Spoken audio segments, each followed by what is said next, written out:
Hello friends, जय जगन्नाथ।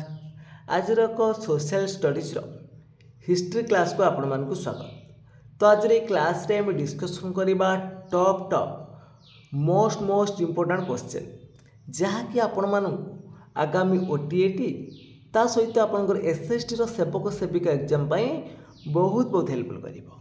जदि आपण मानक ये भिडियोटी भल लगी निश्चित भाव में लाइक करेंगे, कमेंट करेंगे, ता सहित शेयर करेंगे एवं जो पिला माने कि चैनल को प्रथम थर पर विजिट करुवे चैनल को सब्सक्राइब कर रखिए। तो चलतु डेरी न करी आज क्लास टी आरंभ करवा। तो आज प्रथम प्रश्न अच्छी ओडिशार प्रादेशिक कांग्रेस कमिटीर प्रथम सभापति किए थिले? ओडिशा प्रादेशिक कांग्रेस कमिटीर प्रथम सभापति किए थिले? हरेकृष्ण महताब ना गोपबंधु दास ना भागीरथी महापात्र ना आपणकर विश्वनाथ दास? तो सठिक उत्तर आसब कौन ना ऑप्शन नंबर बी आसब गोपबंधु दास। तो परवर्ती प्रश्न अच्छी ओडिशार केउं स्थान रे लवण सत्याग्रह भारत रे द्वितीय स्थान अधिकार करिछि? जानिथिबे भारत रे हमर प्रथम स्थान कला किए ना दांडी अधिकार कला। तो द्वितीय स्थान कोटा ना ओडिशार द्वितीय स्थान हूँ आपंकर कौन इंचुड़ी। तो ऑप्शन नंबर बी आसब राइट आंसर। तो परवर्ती प्रश्न अच्छी प्रथम विश्वयुद्ध समय रे केउं देश को विभाज्य कर दिया जाइथिला? तो प्रथम विश्वयुद्ध समय रे केउं देश को विभाजित करा जाइथिला? तुर्की ना ग्रीस ना भारत ना श्रीलंका? तो प्रथम विश्वयुद्ध आपंकर होता केबे 1914 रु 1918 मसीह। तो देखु तेना सठिक उत्तर कौन आसब? तुर्की आसब ये राइट आंसर। तो परवर्ती प्रश्न अच्छी केउं अनुष्ठान स्वराज्य समाचार पत्रिका प्रकाश करिथिला? केउं अनुष्ठान स्वराज्य समाचार पत्रिका प्रकाश करिथिला? स्वराज आश्रम ना स्वराज सेवक संघ ना आपणकर ऑप्शन सी रही स्वराज मंदिर ना उत्कल स्वराज शिक्षा परिषद? तो सठिक उत्तर हम कौन ना ऑप्शन नंबर सी देखु स्वराज मंदिर बटी राइट आंसर। तो परवर्ती प्रश्न अच्छी प्रथम विश्वयुद्ध पर तुर्की सहित केउं चुक्ति स्वाक्षरित होता? प्रथम विश्वयुद्ध पर तुर्की सहित केउं चुक्ति स्वाक्षरित होता? तो ऑप्शन भितर आपंकर सठिक उत्तर आसब ऑप्शन नंबर ए सेरभस चुक्ति। तो परवर्ती प्रश्न अच्छी नागपुर। तो आप जानते जो नागपुर कांग्रेस अधिवेशन केते जन ओडिशार प्रतिनिधित्व करुले?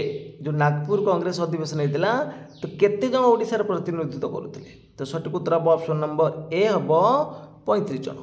तो कांग्रेस जो अधिवेशन प्रथम होता आप जानते केबे 1885 आपंकर कांग्रेस जो प्रतिष्ठा कराला भारतीय जातीय कांग्रेस प्रतिष्ठा कराइला 1885।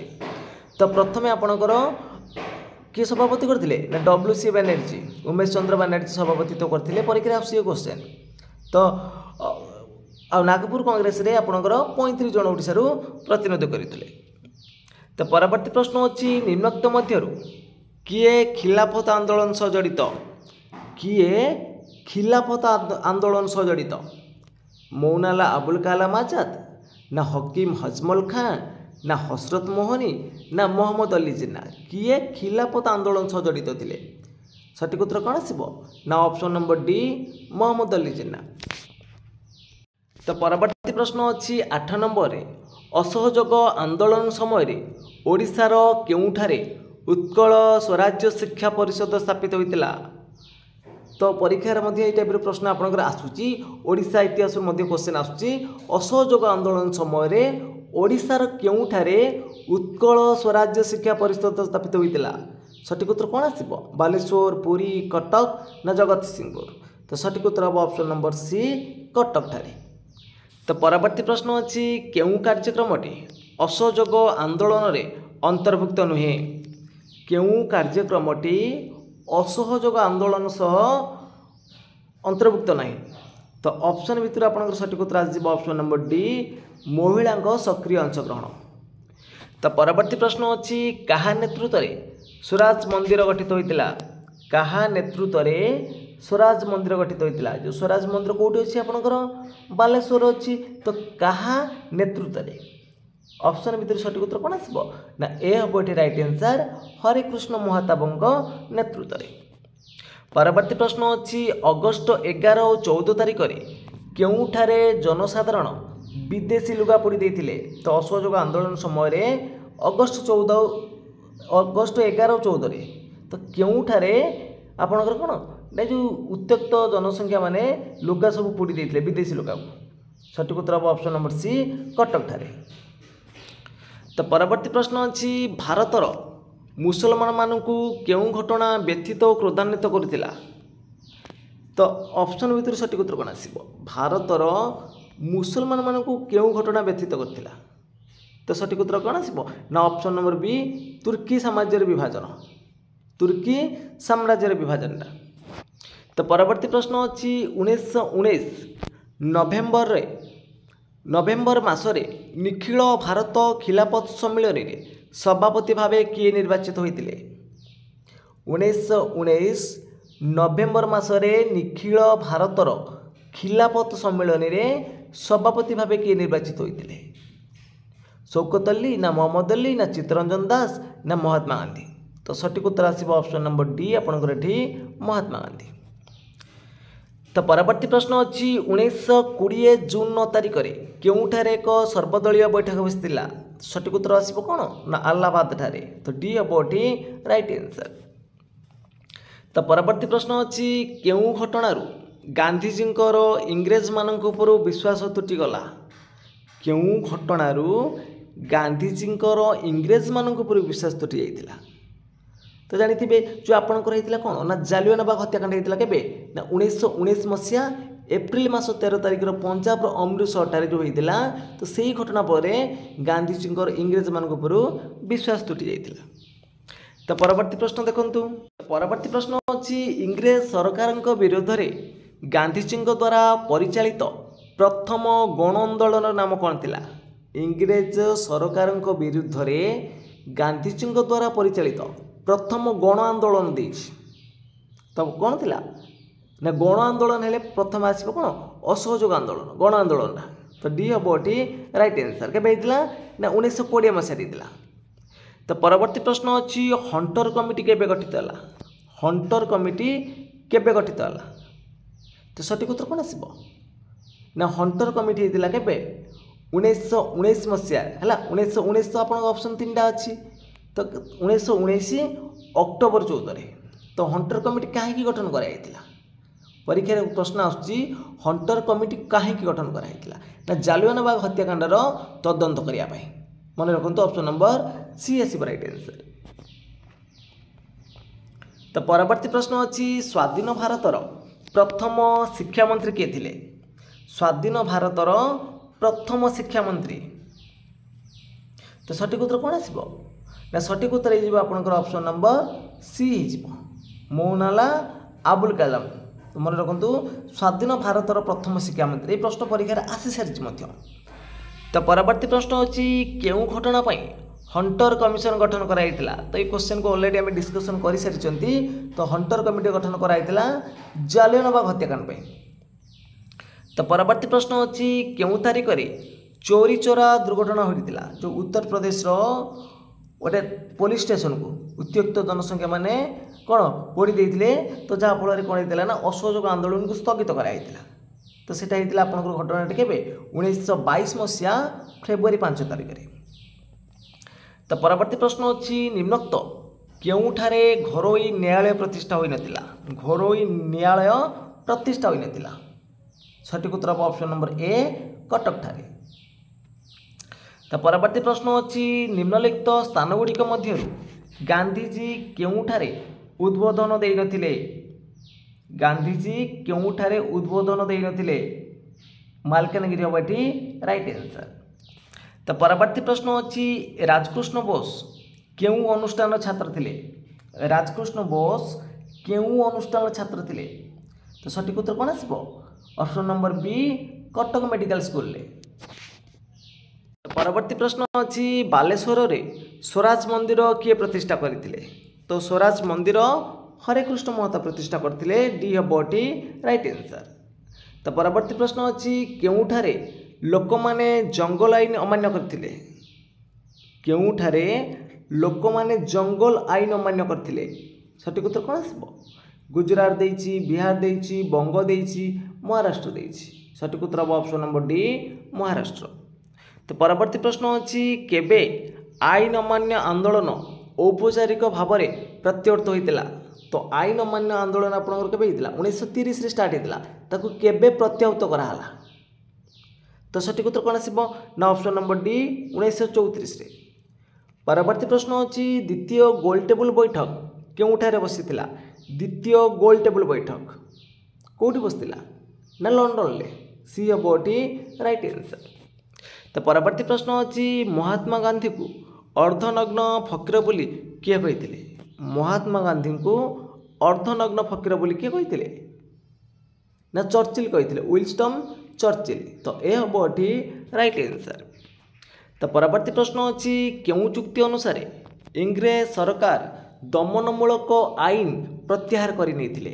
କେଉଁ ଚୁକ୍ତି ଅନୁସାରେ ଇଂରେଜ ସରକାର ଦମନମୂଳକ ଆଇନକୁ ପ୍ରତ୍ୟାହୃତ କରିନେଇଥିଲେ? ତ ସଠିକ୍ ଉତ୍ତର କ'ଣ ଆସିବ? ନା ସଠିକ୍ ଉତ୍ତର ହେଇଯିବ option number C Gandhi Irwin ଚୁକ୍ତି। ତ ପରବର୍ତ୍ତୀ ପ୍ରଶ୍ନ ଦେଖିବା। ପରବର୍ତ୍ତୀ ପ୍ରଶ୍ନ ଅଛି ଇଂଲଣ୍ଡରେ ଗାନ୍ଧିଜୀଙ୍କୁ କିଏ ଧମକାଇଥିଲେ? କିଏ ଧମକାଇଥିଲେ? ନା ପଞ୍ଚମ ଜର୍ଜ। ତ ଏ ହେବ ଏଠି ରାଇଟ୍ ଆନ୍ସର। ତ ପରବର୍ତ୍ତୀ ପ୍ରଶ୍ନ ଅଛି ସାଇମନ୍ କମିଶନର ସଦସ୍ୟ ସଂଖ୍ୟା କେତେ ଥିଲେ?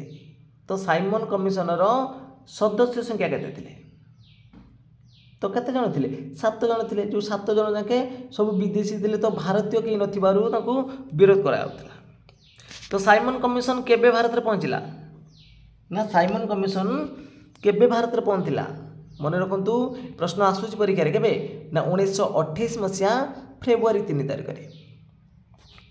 ତ ପରବର୍ତ୍ତୀ ପ୍ରଶ୍ନ ଅଛି ଲାଲା ଲଜପତ ରାୟ କେବେ ମୃତ୍ୟୁବରଣ କରିଥିଲେ? ଲାଲା ଲଜପତ ରାୟ କେବେ ମୃତ୍ୟୁବରଣ କରିଥିଲେ? ତ ସଠିକ୍ ଉତ୍ତର ଆସିବ ଅପସନ୍ ନମ୍ବର ବି 1928 ନଭେମ୍ବର 17 ତାରିଖରେ। ତ ପରବର୍ତ୍ତୀ ପ୍ରଶ୍ନ ଅଛି 1929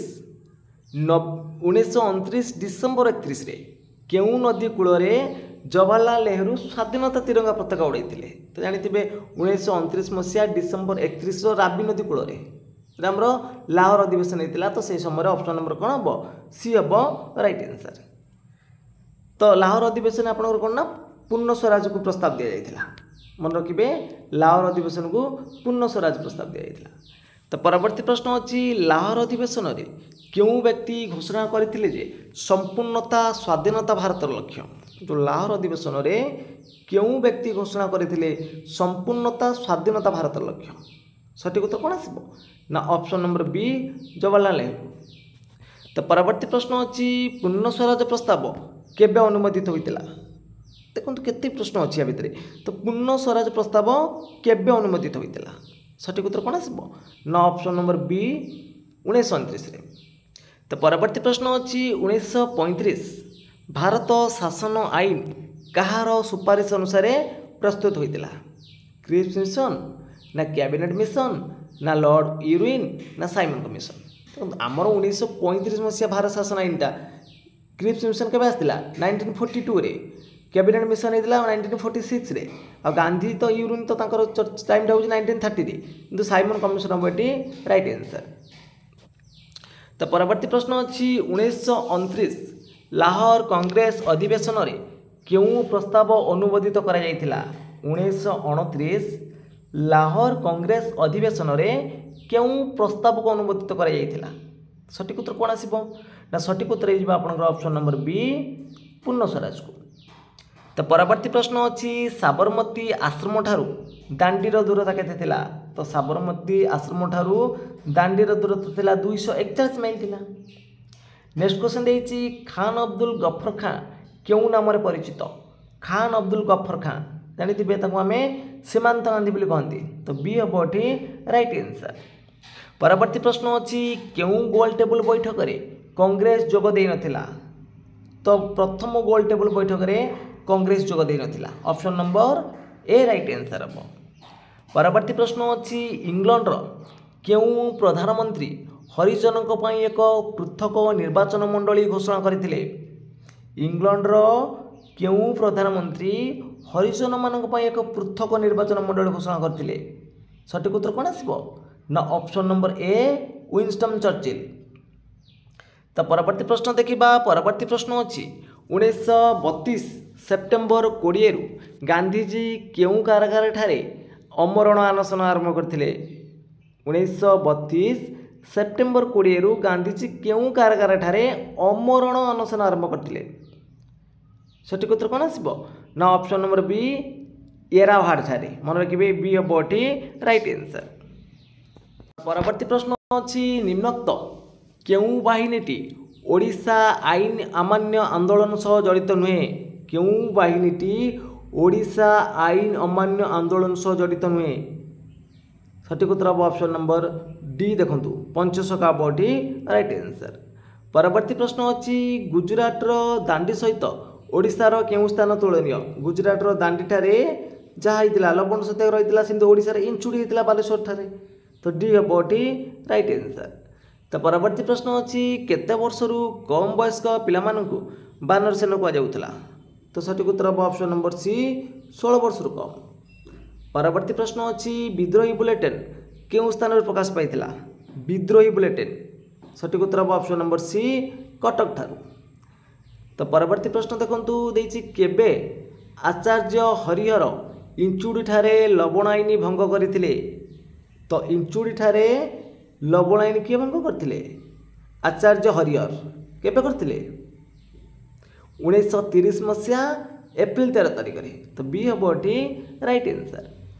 तो परवर्ती प्रश्न अछि निम्नलिखित मध्यरु केउठारे द्वितीय गोल टेबल बैठक बसितिला द्वितीय गोल टेबल बैठक केउठारे बसितिला ना लंडन ठारे बसितिला तो सी हबोटी राइट आंसर। तो परवर्ती प्रश्न अछि भारतीय जातीय कांग्रेस अधिवेशन रे किए भारत छाड़ प्रस्ताव आगत करथिले भारत छाड़ प्रस्ताव को किए आगत करथिले तो ऑप्शन भितर आपनकर सठिक उत्तर कोन आसीबो ना सठिक उत्तर हे जिबो एठी आपनकर ऑप्शन नंबर सी हे जिबो पंडित जवाहरलाल नेहरू कौन करथिले ना भारत छाड़ प्रस्ताव को आगत करथिले। तो परवर्ती प्रश्न अछि व्यक्तिगत सत्याग्रह समय रे प्रथम सत्याग्रही मान्यता किए पाइथिले व्यक्तिगत सत्याग्रह समय रे प्रथम सत्याग्रही मान्यता किए पाइथिले सठिक उत्तर कोन आसीबो ना विनोबा भावे। परवर्ती प्रश्न अछि निम्नलिखित मध्यरु किए समाजवादी दलर नेता नथिले समाजवादी दलर नेता किए नथिले सठिक उत्तर हे जिबो ऑप्शन नंबर सी सुभाष चंद्र बोस। तो परवर्ती प्रश्न अछि भारत छाड़ो आंदोलन समय रे बिहार सबुठारु गुरुत्वपूर्ण घटना कौन भारत छाड़ो आंदोलन समय रे बिहार सबुठारु गुरुत्वपूर्ण घटना कौन कौन हम ना सचिवालय रे जातीय पताका उत्तोलन करवा।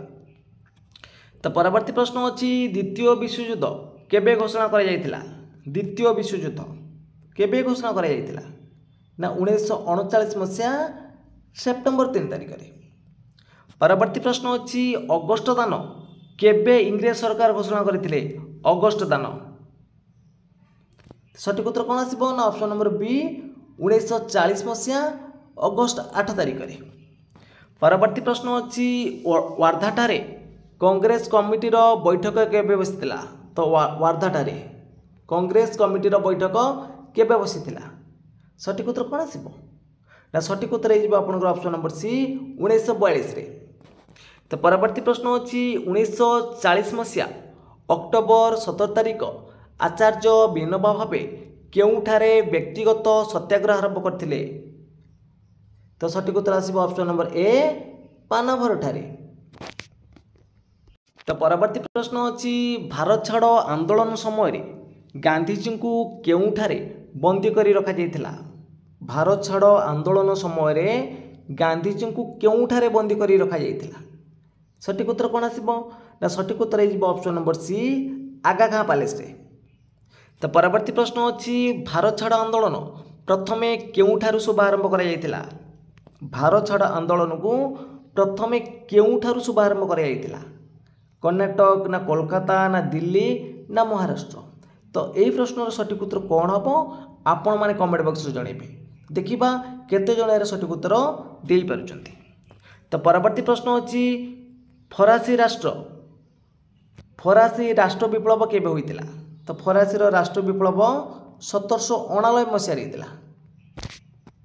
परवर्ती प्रश्न अछि संविधान प्रणयन सभार स्थायी सभापति भावे किए निर्वाचित होइतिले? संविधान प्रणयन सभार स्थायी सभापति किए होइतिले? ना स्थायी सभापति होइतिला आपनकर राजेंद्र प्रसाद। चिट्ठा प्रणयन सभा सभापतित्व करथिले किए? बी.आर. आंबेडकर। तो परवर्ती प्रश्न अछि 1947 मार्च 22 रे भारतर भाइसराय किए होइतिले? 1947 मसीहा मार्च मास 22 तारिख रे भारतर भाइसराय किए थिले? लॉर्ड माउंटबेटन थिले। तो ऑप्शन नंबर सी हब राइट आंसर। तो परवर्ती प्रश्न अछि बंगला और पंजाब प्रदेश गठन सीमा निर्धारण कमिटीर अध्यक्ष किए थिले? बंगला और पंजाब प्रदेश गठन सीमा निर्धारण कमिटीर अध्यक्षता किए थिले? तो ऑप्शन भितर आपनकर सठिक उत्तर कोन आसीबो? ना सठिक उत्तर आइ जिवो कोन? ना option number D sir Cyril Cliff. Sir Cyril Cliff थिले। तो परवर्ती प्रश्न अछि स्वाधीन भारतर प्रथम उप प्रधानमंत्री किए होइतिले? तो प्रथम प्रधानमंत्री थिले जवाहरलाल नेहरू। उप प्रधानमंत्री किए थिले? सरदार पटेल। नेक्स्ट क्वेश्चन देइछि पाकिस्तान गठन समय केउ राज्यटी भाग होई नथिला? पाकिस्तान गठन समय महाराष्ट्र भाग होइथिला। तो परवर्ती प्रश्न अछि पाकिस्तान रो प्रथम प्रधानमंत्री किए थिले? पाकिस्तान रो प्रथम प्रधानमंत्री लियाकत अली खान थिले। तो बी हबो एठी राइट आंसर। तो फ्रेंड्स आज क्लास टी सरी जाइछि। जदि आपण मानकु ए क्लास टी भलो लागितिबो निश्चित भाव में लाइक करिवे, कमेंट करिवे, ता सहित शेयर मध्य करिनेबे। एवं जो पिला माने कि चैनल को प्रथम थर पय विजिट करथुबे चैनल को सब्सक्राइब कर रखिबे। तो फ्रेंड्स आज पे एतिकी। जय जगन्नाथ, जय हिंद।